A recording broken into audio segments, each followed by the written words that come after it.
ಸ್ನೇಹಿತರೆ, ಎಲ್ರಿಗೂ ನಮಸ್ಕಾರ. ಸಮಸ್ತ ಕರ್ನಾಟಕದ ಭಕ್ತ ಮಹಾಶಯರಿಗೆ ಶಿವರಾತ್ರಿ ಹಬ್ಬದ ಹಾರ್ದಿಕ ಶುಭಾಶಯಗಳು. ವಿಶೇಷವಾಗಿ ಇವತ್ತಿನ ದಿನವೇ ಈ ವಿಡಿಯೋ ಮಾಡೋದಕ್ಕೆ ಕಾರಣ ಕೇವಲ ಭಕ್ತಿಗಾಗಿ ಅಲ್ಲ, ಅಥವಾ ಕೇವಲ ಕಾನೂನಾತ್ಮಕವಾಗಿ ಒಂದು ಹೋರಾಟ ಅಂತಲೇ ಕನ್ಸಿಡರ್ ಮಾಡಿ ನಮ್ಮ ಧಾರ್ಮಿಕವಾದ ಜಲಾಶಯಗಳೇನಿದೆ ಅಂಥ ಜಲಾಶಯಗಳನ್ನ ಕಾಪಾಡುವಲ್ಲಿ ನನ್ನ ಹೆಜ್ಜೆ, ಈ ದಿನದ ಹೆಜ್ಜೆ. ಆ್ಯಕ್ಚುಲಿ ನಮ್ಮ ಕಡೆ ಇವಾಗ ನಮ್ಮ ಕರ್ನಾಟಕದಲ್ಲಿ ಕೋಟ್ಯಾಂತರ ಭಕ್ತರಿಂದ ನಮ್ಮ ಧರ್ಮಸ್ಥಳಕ್ಕೆ ಹೋಗ್ತಾಯಿದೆ. ಪಾದಯಾತ್ರೆ ಮಾಡ್ಕೊಂಡು ಧರ್ಮಸ್ಥಳಕ್ಕೆ ಹೋಗ್ತಾಯಿದ್ದೀವಿ. ಆದರೆ ಅಲ್ಲಿನ ಒಂದು ನಿರ್ವಹಣೆಯ ಪ್ರಭಾವದಿಂದ ಅಥವಾ ಅಲ್ಲಿನ ಜಾಗೃತಿಯ ಪ್ರಭಾವದಿಂದ ಅಂತಲೂ ಕನ್ಸಿಡರ್ ಮಾಡ್ಬೋದು. ಇವ್ರುಗಳ ಪ್ರಭಾವದಿಂದ ಅಲ್ಲಿ ನಮ್ಮ ನೇತ್ರಾವತಿ ನದಿ ಏನಿದೆ ಚೆನ್ನಾಗಿದೆ, ಸ್ವಚ್ಛವಾಗಿದೆ, ಅದರಲ್ಲಿ ಎರಡು ಮಾತಿಲ್ಲ. ಅದರಲ್ಲಿ ನಮ್ಮ ಭಕ್ತರದ್ದು ತಮ್ಮದೇ ಆದ ಕೊಡುಗೆ ಇದೆ, ಮತ್ತು ಆಡಳಿತ ಮಂಡಳಿಯವ್ರದ್ದು ತಮ್ಮದೇ ಆದ ಕೊಡುಗೆ ಇದೆ. ಈ ವಿಚಾರದಲ್ಲಿ ಈ ಒಂದು ಏನು ದೇವಸ್ಥಾನದ ಆಸ್ಪಾಸು ಇರೋಂಥ ನಾವೇನು ದೇವ್ರ ದರ್ಶನ ಮಾಡೋಕ್ಕೆ ಮುಂಚೆ ಗಂಗಾ ಸ್ನಾನ ಮಾಡಿ ಪೂಜೆ ಸಲ್ಲಿಸೋಕ್ಕೆ ದರ್ಶನ ಮಾಡೋಕ್ಕೆ ಬರ್ತಾಯಿದ್ದೀವಿ ದೇವಸ್ಥಾನಗಳಿಗೆ, ಅಲ್ಲಿ ಇದನ್ನು ನಾವು ಏನು ನಮ್ಮ ಜಲಾಶಯನ ಹಾಳು ಮಾಡುವಲ್ಲಿ ನಮ್ಮದೇ ಆದ ಒಂದು ರೋಲ್ ಪ್ಲೇ ಮಾಡ್ತಾಯಿದ್ದೀವಿ.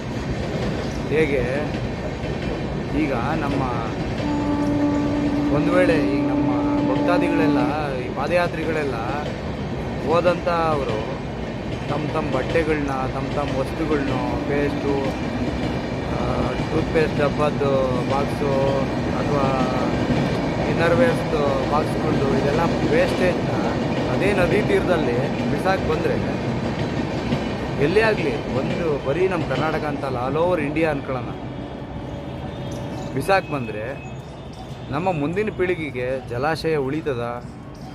ಅಥವಾ ಪಾವಿತ್ರದಲ್ಲೇ ಪಾವಿತ್ರ್ಯ ಎಂದು ನಾವು ಗಂಗೆನ ಕನ್ಸಿಡರ್ ಮಾಡ್ತೀವಿ, ಜಲನ ಕನ್ಸಿಡರ್ ಮಾಡ್ತೀವಿ, ಇದನ್ನು ನಾವು ಉಳಿಸ್ತಾ ಇದ್ದೀವ ಅನ್ನೋದು ಇವತ್ತಿನ ವಿಚಾರ. ಇದರಲ್ಲಿ ನಾವು ಹೆಮ್ಮೆಯಿಂದ ನಮ್ಮ ಭಾರತದ ಹೆಮ್ಮೆ ಪಡುವ ಪ್ರಧಾನಿಗಳಾದ ನರೇಂದ್ರ ಮೋದಿಯವರ ಕೊಡುಗೆ ಅಪಾರವಾಗಿದೆ. ಎಲ್ಲಿ? ಎಸ್ಪೆಷಲಿ ನಮ್ಮ ಕಾಶಿಯಲ್ಲಿ. ಬಿಫೋರ್ ಮೋದಿ, ಬಿಫೋರ್ ಕಾಶಿ, ಅದು ಒಂದು ಅಧ್ಯಾಯ. After Modi, Kashi is the ಹೊಸ ಯುಗ ಅಂತ ಕರಿಬೋದು. ಯಾಕೆಂದರೆ ಏನು ನಾವಿಲ್ಲಿ ಪ್ರಸ್ತುತಪಡಿಸ್ತಾ ಇದ್ದೀವಿ ಈ ವಿಚಾರ, ಕ್ಲೀನ್ ಗಂಗಾ ಅಂತ ಒಂದು ಪ್ರಾಜೆಕ್ಟ್ ತಂದು, ಒಂದು ಯೋಜನೆ ತಂದು ಇವತ್ತು ತುಂಬ ಚೆನ್ನಾಗಿದೆ. ನಮ್ಮ ಕಾಶಿಯಲ್ಲಿರೋ ಗಂಗಾ ಮಾತೆ ಸ್ವರೂಪಗಳು ಅಂತಲೇನು ಕರಿತೀವಿ, ಗಂಗಾ ನದಿ ತುಂಬ ಚೆನ್ನಾಗಿದೆ. ಆ ನದಿ ನೀರನ್ನ ಕುಡಿಬೋದು. ಬಿಫೋರ್ ಮೋದಿ ಅದು ಹೇಗಿತ್ತು ಅನ್ನೋದನ್ನು ನೀವು ಹಳಬ್ರನ್ನ ಹತ್ರ ಎಲ್ಲ ಕೇಳಿ ತಿಳ್ಕೊಂಡಿದ್ದೀನಿ. ನಾವಂತೂ ನೋಡಿಲ್ಲ. ನಾನು ಕಾಶಿಗೆ ಬಂದೇನೆ, ಫಸ್ಟ್ ಟೈಮ್ ಬಂದಾಗೇ 1 ವರ್ಷದಿಂದ ಬಂದಿರೋದು ಅಷ್ಟೇ, ಅಂದರೆ ಹೋದ ವರ್ಷ ಬಂದಿರೋದು. ಮೇಯ್ನು ಇನ್ಸ್ಪೈರ್ ಆಗಿರೋದು ಈ ಕಂಟೆಂಟ್ನ ನಾನು ಪ್ರಚಾರ ಪಡಿಸ್ಬೇಕು ಅನ್ನೋ ವಿಚಾರ ಏನಂದರೆ, ರೀಸೆಂಟಾಗಿ ನಾನು ಮಂತ್ರಾಲಯಕ್ಕೆ ಹೋಗಿದ್ದೆ. ಒಂದು 2 ಡೇಸ್ ಬ್ಯಾಕ್ ಮಂತ್ರಾಲಯದಲ್ಲಿದ್ದೆ. ಅಲ್ಲಿ ನಮ್ಮ ತುಂಗಾ ನದಿ ತೀರ ನೋಡೋಕ್ಕಾಯ್ತಿಲ್ಲ, ಕಣ್ಣಾರೆ ನೋಡೋಕ್ಕಾಯ್ತಿಲ್ಲ. ಯಾರ ಕೊಡುಗೆ ಇದೆಲ್ಲ?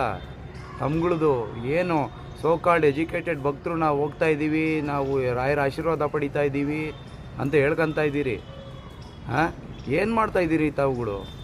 ತಾಂಡೋಗಿದ್ದೆಲ್ಲ ನೀರಿಗೆ ಬಿಸಾಕಕ್ಕೆ ಯಾರು ಹೇಳಿದ್ರು ನಿಮಗೆ? ಬಿಸಾಕಕ್ಕೆ ಯಾವ ಸಂಪ್ರದಾಯದಲ್ಲೈತೆ? ಯಾರು ವ್ಯಕ್ತಪಡಿಸಿದ್ರು ನಿಮಗೆ ಅನ್ನೋದು ನನಗೆ ಗೊತ್ತಿಲ್ಲ. ಹಿರಿಯರಂತೂ ಇಂಥ ಕೆಲಸ ಮಾಡೋ ಅಂಥ ವ್ಯಕ್ತಿಗಳಲ್ಲ. ಯಾವುದೇ ಹಿರಿಯರೂ ಈ ಕೆಲಸ ಮಾಡಿರಿ ಅಂತ ಎಲ್ಲೂ ಹೇಳಿಲ್ಲ. ತಮ್ಗಳಿಗೆ ತಾವೇ ತಿಳ್ಕೊಂಡು ಮಾಡ್ತಿದ್ದೀರಿ. ನನಗೆ ಆ್ಯಕ್ಚುಲಿ ತುಂಬ ನೋವಾಗುತ್ತೆ ಈ ವಿಚಾರ. ನಾನು ಸ್ಟಾರ್ಟಿಂಗ್ ಹೋಗಿದ್ದು ಮಂತ್ರಾಲಯಕ್ಕೂ ಇವತ್ತಿಗಾಗಿರೋ ನಾವುಗಳು ಮಾಡಿರೋದು ನಮ್ಗೆ ಗೊತ್ತಿಲ್ಲದ್ರೆ ನಾವು ಮಾಡಿರ್ತೀವಿ. ನಾನೇನು ಅದನ್ನು ಒಪ್ಪದೇ ಇರಲ್ಲ, ನಾನು ಅದನ್ನು ಒಪ್ಕೊಳ್ಳೋಕೆ ರೆಡಿ ಇದ್ದೀನಿ. ಅಟ್ಲೀಸ್ಟ್ ನನ್ನ ಈ ಒಂದು ಪ್ರಯತ್ನ, ಈ ಒಂದು ಪ್ರಯೋಗ ತಮ್ಮಲ್ಲಿ ಪ್ರತಿಯೊಬ್ಬ ಯಾರು ಭಕ್ತರಿದ್ದೀರಿ ಎಲ್ಲರೂ ತಮ್ಮಗಳದೇ ಆದ ಕೊಡುಗೆ ನೀಡ್ರಿ. ಇದರಲ್ಲಿ ಬದಲಾವಣೆ ತರಲು ಬದಲಾವಣೆ ಎಂಬ ಕೊಡುಗೆಯಾಗಿ ಕನ್ಸಿಡರ್ ಮಾಡೋಣ.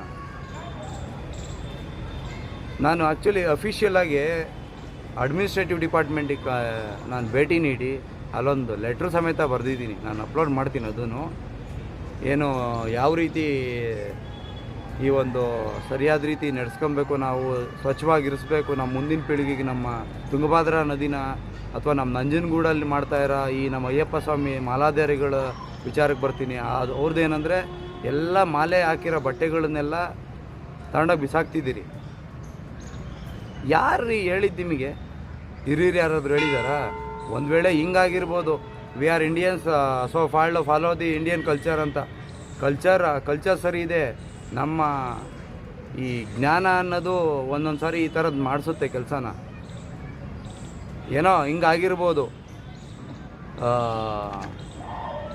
ಈ ಕುರಿ ಹಳ್ಳಕ್ಕೆ ಬೀಳುತ್ತೆ ಅನ್ನೋ ಕತೆ ಆಗಿರ್ಬೋದು ಒಂದು ಪಕ್ಷ. ಇದನ್ನು ಒಪ್ಕೊಳ್ಳೋಣ.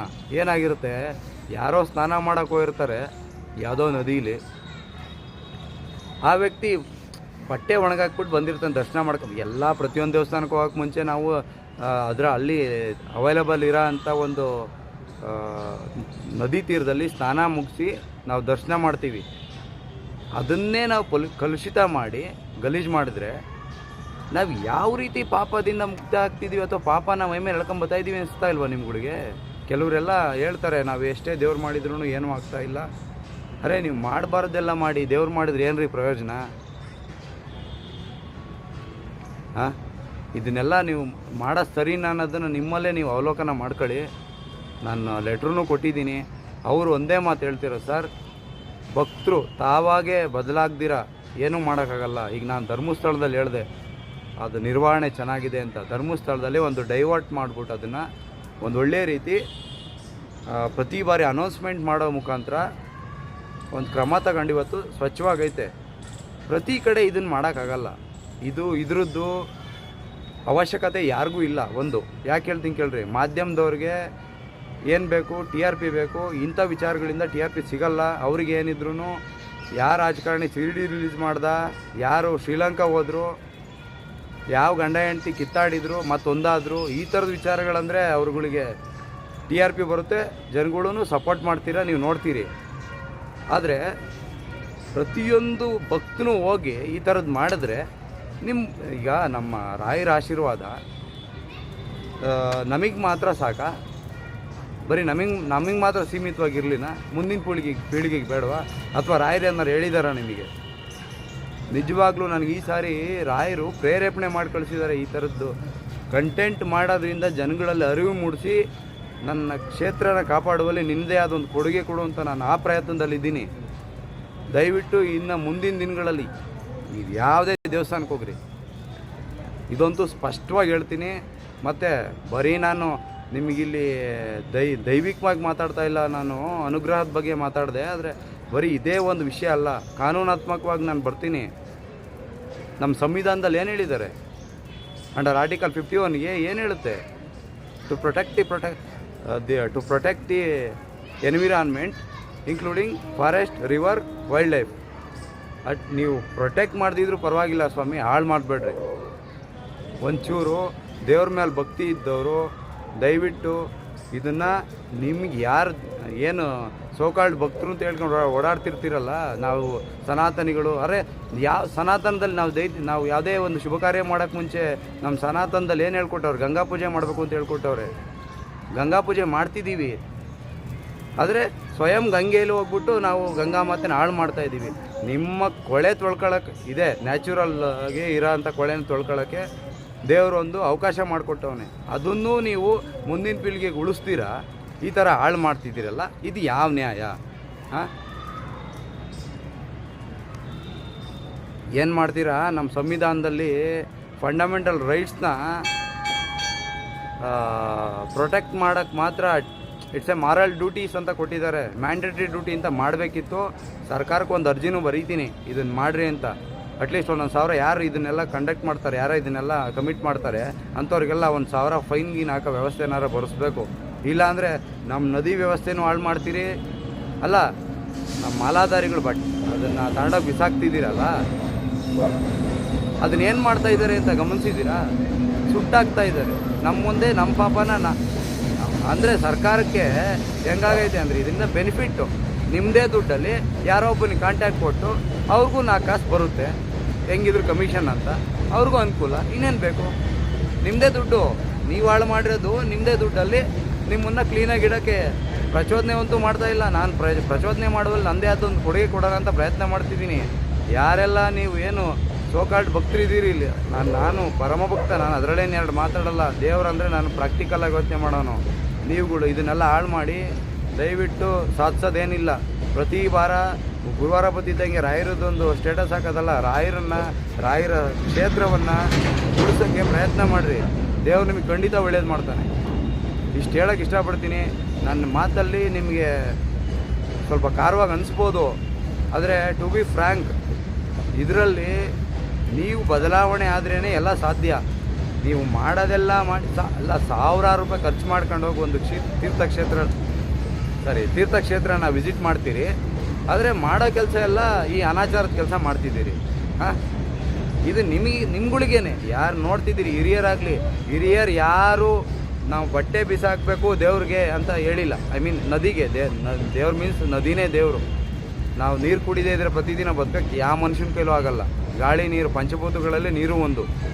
ಸೊ ನೀವು ಹಂಗೂ ನಿಮ್ಗೆ ಇನ್ನೂ ನಿಮಗೆ ಬಟ್ಟೆಗಳನ್ನ ಬಿಸಾಕಬೇಕು ಅಂತ ಹಳೆ ಸಂಪ್ರದಾಯದಲ್ಲಿ ಐತೆ ಅನ್ನೋದೇನಾದರೂ ನಿಮ್ಮ ತಲೆಯಲ್ಲಿದ್ದರೆ ಒಂದು ಸಾರಿ ಕಾಶಿ ವಿಸಿಟ್ ಮಾಡಿರಿ. ನಾನು ಅಪ್ಲೋಡ್ ಮಾಡ್ತೀನಿ ಕಾಶಿಲಿ ನಡೆಯೋಂಥ ಗಂಗಾರತಿ. ಪ್ರತಿದಿನ ಸಾಯಂಕಾಲ ಗಂಗಾರತಿ ನಡೀತದೆ, ಅದನ್ನು ಅಪ್ಲೋಡ್ ಮಾಡ್ತೀನಿ. ಒಂದು ಸಾರಿ ನೋಡಿರಿ, ನಿಮ್ಗೆ ಅನಿಸುತ್ತವಾಗ. ಏನು 45 ನಿಮಿಷ ಸತತವಾಗಿ ಪೂಜೆ ಮಾಡ್ತಾರ್ರಿ. ಒಂದೇ ಒಂದು ವಸ್ತು ನೀರಲ್ಲಿ ಬಿದ್ದು ವೇಸ್ಟ್ ಆಗೋಂಥದ್ದು, ನೀರಿಗೆ ತೊಂದರೆ ಆಗೋಂಥದ್ದು ಇರಲ್ಲ. ಒಂದು ವೇಳೆ ಆ ಪೂಜೆಯಲ್ಲಿ ಬಳಸೋಂಥ ಏನು ಐಟಮ್ ಇದೆ, ಆ ಐಟಮ್ನ, ಪೂಜಾ ಸಾಮಗ್ರಿಗಳನ್ನ ಆ ಪೂಜೆ ಮಾಡೋದು ಎಲ್ಲ ನ್ಯಾಚುರಲ್ನ ನೀರಿಗೆ ಹಾಕ್ತಾರೆ. ಆ ನ್ಯಾಚುರಲ್ ಏನು ಹೇಳ್ರಿ, ಜಲಚರ ಪ್ರಾಣಿಗಳು ಅದನ್ನು ತಿಂದು ಅದನ್ನು ಜೀರ್ಣ ಮಾಡ್ಕೊತವೆ. ಅದರಿಂದ ಒಂದು ವ್ಯವಸ್ಥೆ, ಒಂದು ಪ್ರಕೃತಿಯಲ್ಲಿ ಒಂದು ವ್ಯವಸ್ಥೆಗೆ ಆಹಾರ ದೊರೆತಂಗೆ ಆಯ್ತದೆ. ಈ ಥರದ್ದು ನೀವೇನೇ ಕಾಂಟ್ರಿಬ್ಯೂಟ್ ಮಾಡೋದಾದರೆ ಆಯಿತು. ಹಾಗಾದರೆ ನೀವು ಚಿನ್ನ ಬಳಸ್ತೀರ ತಾನೇ, ಚಿನ್ನ ಹಾಕ್ತೀರಿ, ಬೆಳ್ಳಿ ಹಾಕ್ತೀರಿ, ಯಾಕೆ ಹಳೆ ಬಟ್ಟೆ ಬಿಸಾಕಿ ಬರ್ತೀರಿ? ಹೊಸ ಬಟ್ಟೆ ಬಿಸಾಕ್ರಿ ಅಂತ ನಾನು ಪ್ರಚೋದನೆ ಮಾಡ್ತಾಯಿಲ್ಲ. ನೀವು ಬಟ್ಟೆ ಬಿಸಾಕೋದೇ ದೊಡ್ಡ ವೇಸ್ಟು.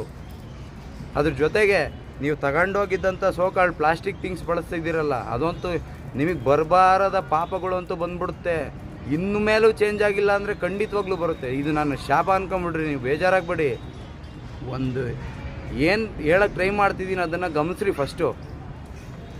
ನನಗೆ ನಿಜವಾಗ್ಲೂ ನಾನು ಈ ಸಾರಿ ಮಂತ್ರಾಲಯಕ್ಕೆ ಹೋದಾಗಂತೂ ವರ್ಸ್ಟ್ ಎಕ್ಸ್ಪೀರಿಯೆನ್ಸ್ ಆಯಿತು ಈ ಸ್ವಚ್ಛತೆ